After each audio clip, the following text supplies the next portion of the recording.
Hello दोस्तों, इस video में हम बात करेंगे आईसीआर की तरफ से एक बड़ी अपडेट आ रही है आईसीआर टेक्नीशियन भर्ती के रिगार्डिंग। टेक्नीशियन का रिजल्ट ऑलरेडी पहले आ चुका था और रिजल्ट के बाद इसमें एक ही प्रोसेस है, वो है डॉक्यूमेंट वेरिफिकेशन। तो जिन भी कैंडिडेट को डॉक्यूमेंट वेरिफिकेशन के बुलाया जाएगा तो वो उसके लिए लिस्ट आ चुकी है, कब कब उनको बुलाया जाएगा, क्या टाइमिंग रहेंगी और इसके बाद में कितने कैंडिडेट बुलाए गए हैं, वो सभी चीज़ें एक एक करके डिस्कस करेंगे। और क्या डॉक्यूमेंट वेरिफिकेशन में आपको डॉक्यूमेंट्स रेडी रखने हैं, डॉक्यूमेंट्स लेकर जाना है और कहाँ पे आपको डॉक्यूमेंट वेरिफिकेशन कराना है, और जो भी कैंडिडेट रह गए हैं उनका फर्दर आगे किस हिसाब से डॉक्यूमेंट वेरिफिकेशन कराया जाएगा। ये सभी आपके डाउट यहाँ इस वीडियो में क्लियर करेंगे, क्योंकि सभी इन्होंने यहाँ पे क्लियरली मेंशन किया हुआ है सभी चीज़ें, तो एक एक करके समझेंगे। और दूसरी चीज़, जिन भी कैंडिडेट का इसमें लिस्ट में नाम है, अभी हम यहाँ पे एक लिस्ट देखेंगे लास्ट में, एक जिस भी कैंडिडेट का इस लिस्ट में नाम है तो वो वीडियो के कमेंट सेक्शन में आपको लिख के बताना है कि वहाँ पे जिन भी कैंडिडेट का नाम है वो किस रीजन से बिलोंग करते हैं, ठीक है, कौन सी जगह से है, किस स्टेट से आप आते हैं और आपका डॉक्यूमेंट वेरिफिकेशन वहाँ पे कहाँ पे कराया जा रहा है, ठीक है। ये आपको वीडियो के डिस्क्रिप्शन, आपको कमेंट सेक्शन में लिख के बताना है, और जिससे ये एक आइडिया लग जाए कि अभी कितने कौन से रीजन का अभी आपके पास डॉक्यूमेंट वेरिफिकेशन स्टार्ट हुआ है, और उसके बाद में आगे फर्दर फेजेस जो भी बचे हुए हैं उनका किस हिसाब से बुलाया जाएगा, क्या नेक्स्ट डेट रह सकती है, वो सभी चीज़ें यहाँ पे डिस्कस करेंगे, ठीक है। तो चलिए पहले देख लेते हैं यहाँ पे क्या क्या चीज़ें यहाँ पे इन्होंने लिखी हुई है। तो सबसे पहले टेक्नीशियन भर्ती है फेज़ 1, ठीक है। डॉक्यूमेंट वेरिफिकेशन वो अलग अलग फेज़ में कराया जाएगा। आपका रिजल्ट आ गया था इतनी तारीख को, और जो फेज़ 1 है वो आपके पास 7 तारीख और 9 तारीख, दो फेज़ में आपका डीवी कराया जा रहा है। जो 7 तारीख को डीवी कराया जाएगा वो आपके पास बेंगलुरु में, लोकेशन ये रहेगी, ठीक है। वेन्यू ये है, आपको इसको ध्यान से पढ़ लेना है, समझ लेना है। जो जिनका भी डॉक्यूमेंट वेरिफिकेशन बेंगलुरु में होगा तो वो उनके लिए वेन्यू ये रहेगा, ठीक है। आईसीआर का आपके पास यहाँ पे वेन्यू दिया हुआ है यहाँ पे। और 9 तारीख को जिनका डॉक्यूमेंट वेरिफिकेशन उनको भोपाल में कराना, ठीक है। वेन्यू में कोई चेंजेस नहीं होगा, यही आपको जाना पड़ेगा। जिनका भी जहाँ यहाँ पर भोपाल आया है तो उनको भोपाल में ही जाके डॉक्यूमेंट वेरिफिकेशन कराना पड़ेगा, ठीक है। इसको ध्यान से देख लीजिए एक बार।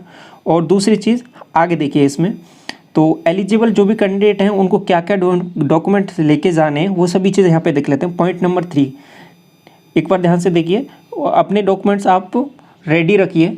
और पॉइंट नंबर 3 में देखिए, द ओरिजिनल सर्टिफिकेट जो आपका डेट ऑफ बर्थ बताए, ठीक है। डीवी के लिए आपको एक ओरिजिनल सर्टिफिकेट चाहिए जिसमें आपका date of birth clearly mention हो, ठीक है। अब ये आपका आधार कार्ड हो गया, जैसे कि इसमें आपका डेट ऑफ बर्थ रहता है, ठीक है। पैन कार्ड हो गया जिसमें डेट ऑफ बर्थ रहता है, ये आपको पास यहाँ पे होना चाहिए।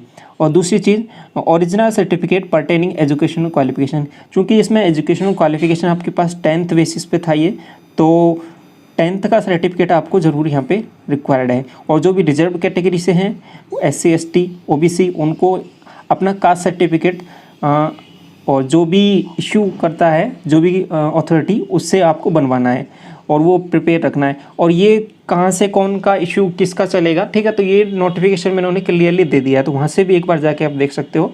बाकी कास्ट सर्टिफिकेट आपको यहाँ पे चाहिए जो भी रिजर्व कैटेगरी से बिलोंग करते हैं। नेक्स्ट मैं बात करूँ, the original copies of all other certificate uploaded at the time of the filling of the, तो जो भी आपने फॉर्म के टाइम पे जो भी डॉक्यूमेंट्स लगाए थे उनका ओरिजिनल कॉपी आपको लेके जाना है, ठीक है। और इसके बाद में एडमिट कार्ड का एक आपने उसका प्रिंट आउट निकाल के ले जाना है, ओके।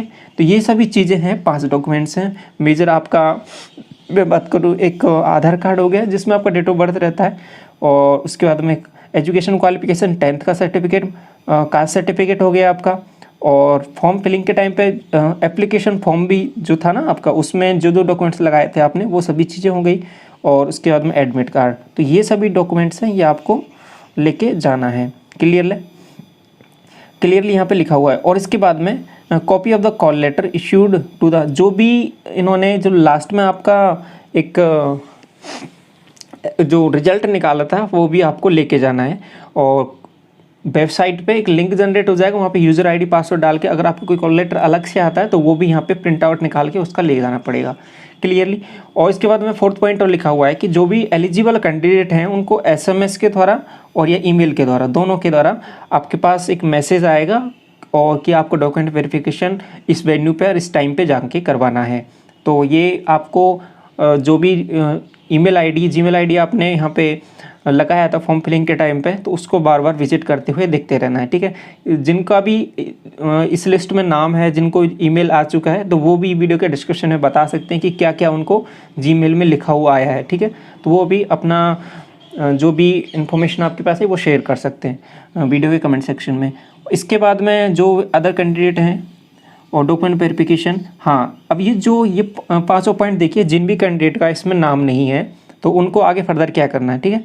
तो अभी कुछ ही कैंडिडेट को बुलाया है, तो बाकी के जो बच गए हैं उनका डीवी कब होगा, तो यहाँ पे देखो ये 5th पॉइंट पढ़िए आप, other eligible candidate to be called for the counselling and document verification in a phase wise manner, ठीक है। फेज वाइज मैनर में बुलाया जाएगा और इनको जो भी कैंडिडेट रह गए हैं उनको आगे फर्दर एक डेट दे दी जाएगी, तो उसमें बुलाया जाएगा। अब ऐसा नहीं है कि कैंडिडेट यहाँ पे जो क्वालिफाई किए हैं वो 2000 से ऊपर है, ठीक है, तो एक साथ सभी को नहीं बुलाया जा सकता 2 सेंटर पे, तो अलग अलग जो बुलाया जा रहा है। तो अभी इसमें कितने कैंडिडेट हैं वो मैं आपको आगे बताता हूँ, ठीक है, यहाँ तक।